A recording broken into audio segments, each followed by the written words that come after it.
लेकिन आज कल बहू का राज जानने का तजस्सुस हो रहा है तो उसकी हर छोटी से छोटी बात को भी मैं अपने ध्यान में रख रही थी। अब खुदा जाने उन दोनों बहनों ने ऐसी कौन सी बात करनी थी जो वो मेरी मौजूदगी में नहीं कर सकती थी। मुझे तो अब मजीद ये बात जानने की जुस्तजू लग गई थी कि हर हाल में जानना है ये। मेरी बहू की बहन ने जाते वक्त उसकी हथेली में कुछ थमाया था जो मेरी तेज नजरों से मख्फी नहीं रह सका था। मेरी बहू ने सख्ती से अपनी मुट्ठी बंद की। मैं इंतजार में थी जैसे उसकी बहन घर से बाहर कदम निकालेगी फौरन उसकी मुट्ठी खोलूंगी, देखूं तो क्या दिया उसने। पर मेरी बहू फुर्ती से बहन के जाने के बाद अपने कमरे में चली गई। मुझे मौका ही नहीं दिया कुछ पूछने का। मैं हक्का बक्का सी वहीं खड़ी रह गई। मैं पलटने ही लगी थी जब दरवाजे से वापस बहू की बहन आ गई और मैं उसे वापस आते देख हैरान हो गई कि अब वापस क्यों आई है वो आंटी शाजिया कहाँ गई, मुझे काम था एक, कहना भूल गई उससे। उसने मुझसे पूछा तो मैंने तुंद नजरों से उसे देखकर कमरे की तरफ इशारा किया तो वो फौरन वहां से हट गई और बहू के कमरे में चली गई। मैंने बंद दरवाजे को घूरा। मुझे उनकी सारी साजिश समझ में आ गई थी जो उन्होंने की थी। जरूर ऐसी तो कोई बात अहमियत की हामिल होगी ही जो उन दोनों ने छुप कर करनी थी मुझसे। पर ऐसी बात थी क्या? मैंने दरवाजे के पास जाकर कान लगाया लेकिन कुछ सुनाई नहीं दिया। बहुत कोशिशों के बाद भी तो दिल महसूस कर मैं वहां से हट गई। फिर मुझे मालूम ना हुआ कि कब बहू की बहन घर से चली गई। क्या बात की उन्होंने? ना बहू ने कमरे से बाहर झांका था ना मैंने ही। और जब बहू से पूछने का मौका मिला तो तब तक शाम हो चुकी थी। मेरा बेटा काम से वापस आ चुका था। अब बेटे के सामने अगर बहू से पूछती तो वो जरूर मुझे कल की तरह आज भी उसके सामने झूठा साबित कर देती, जो मुझे मंजूर नहीं था। इसलिए फिल वक्त खामोशी में ही आफियत समझी और जब्त के घूंट पिए। रात के खाने के बाद बहू किचन में बर्तन धो रही थी जब मैं वहां पहुंची और उसके कंधे पर पीछे से हाथ रखकर उसको अपनी तरफ मतवज्जा करना चाहा। पर अचानक वो मेरी इस हरकत से डर गई और घबराकर झटके से पीछे मुड़ी। जब उसने मुझे देखा तो अपने सीने पर हाथ रखकर अपने दिल की धड़कन को काबू करने लगी जो खौफ से बढ़ गई थी। क्या हुआ? मैंने जानते बूझते भी उससे सवाल किया। अम्मा, आपने तो मुझे डरा ही दिया था, इस वक्त कुछ चाहिए था क्या? उसकी बात का मैंने कोई जवाब नहीं दिया। मैंने अपनी ही बात शुरू कर दी कि सच सच बताओ मुझे, तुम क्या राज छुपा रही हो हमसे छुप कर क्या करती हो और वो गुल्लक क्यों बना रही हो तुम? हर बार नया गुल्लक? मुझे मालूम है तुम उस गुल्लक के पैसे घर में खर्च नहीं करती, तो मुझसे झूठ बोलने की जरूरत नहीं। सच सच बताओ सब सारा। मैंने बात खत्म करके उसे आंखें दिखाई ताकि वो मेरे गुस्से से डरकर सच बोले, पर वो तो खामोश खड़ी थी। और उसने मेरे पीछे अपनी नजरें दौड़ाई तो उसकी नजरों की तकलीद में पीछे मुड़कर मैंने भी देखा। सामने से ही मेरा बेटा किचन में आ रहा था। वो आते साथ ही बोला, शाजिया तुम्हारा काम खत्म नहीं हुआ अभी? पर मुझे वहां मौजूद देखकर वो हैरत ज़दा हो गया कि अम्मा आप अभी तक जाग रही हैं, आज सोई नहीं? उसकी बात पर मैंने बहाना बनाया कि वो मैं बर्तन धोने आई थी तो शाजिया को कहा कि तुम जाओ आराम कर लो, सारा दिन थक जाती होगी, बर्तन मैं धो देती हूँ, तो बस ये आ ही रही थी। वो मुश्किल इस बहाने को सोचकर मैंने उससे बयान कर दिया, पर वो कहने लगा कि मुझे कोई जरूरत नहीं बर्तन धोने की, मैं आराम करूं, शाजिया कर लेगी ये सब।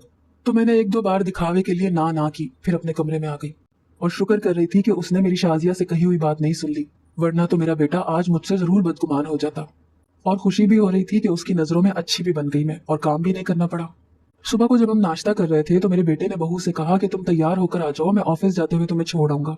उसकी बात पर मैंने नासमझी से उन दोनों को देखा कि कहाँ जा रहे हैं। जब मेरा बेटा बोला कि शाजिया को अपनी बहन के घर जाना है तो वो मुझे कह रही थी काम पर जाते हुए इसे वहां छोड़ आऊं। मेरी बहू जो उठ रही थी वहां से मेरे बेटे की बात सुनकर बैठ गई और मेरी तरफ देखने लगी। शायद वो मेरे चेहरे के तासुरात देखना चाह रही थी जो मैंने छुपा लिए। अपने चेहरे के बिगड़े तासुरात जाहिर करके उसको सुकून नहीं देना चाहती थी मैं। अच्छा, पर क्या जरूरत है जाने की, अभी कल शाम में ही तो इसकी बहन आई थी हमारे यहाँ। मैंने दिल ही दिल में दांत पीसे अपनी मीसनी बहू के कारनामों पर। हाँ, मुझे बताया था शाजिया ने, पर कह रही थी कुछ जरूरी काम है, खैर है चली जाए कोई बात नहीं। मेरे बेटे ने यह कहकर बात खत्म कर दी, जबकि मेरी बहू मुस्कुराती हुई वहां से उठ गई और 5 मिनट में बुड़का उड़कर वो बाहर आई। मेरा बेटा मुझे अल्लाह हाफिज कहने लगा जब मेरे हाथ में चाय का कप था। मैंने उसके सर पर हाथ रखा और दुआएं दी। जब मेरे कप से चाय गिरकर बहू के बुरके पर गिर गई थी तो वो हड़बड़ा गई और मेरी तरफ देखने लगी। पर चूंकि ये अनजाने में हुआ था मुझसे तो मैंने फौरन कह दिया कि मालूम नहीं हुआ, गलती से हो गया। मेरी बहू कमरे में गई और अबाया उतार आई। मेरे बेटे ने कहा कि अबाया के बिना तुम मत चलो बाहर, अच्छा नहीं लगता। पर मेरी बहू को न जाने अपनी बहन से ऐसा कौन सा काम था जो कल पूरा नहीं हुआ था, तो आज उससे मिलने वो वहां जा रही थी। उसने कहा कि वो मेरा अबाया पहन लेगी, पर उसको अपनी बहन के पास जाना जरूरी है। यूं उसने मेरा अबाया पहना और चली गई। उसके जाते ही मैंने उसके कमरे में झांका तो उसका मोबाइल बेड पर पड़ा था जो वो साथ ले जाना भूल गई थी, जिस पर एक मैसेज जगमगा रहा था। अबाया खराब हो गया है तो सास का पहन ले वो, पर कुछ भी करके करीब वाले बाजार आ जाए, आज हमारा काम होना जरूरी है बहुत। ये मैसेज पढ़कर मैं हैरान हुई।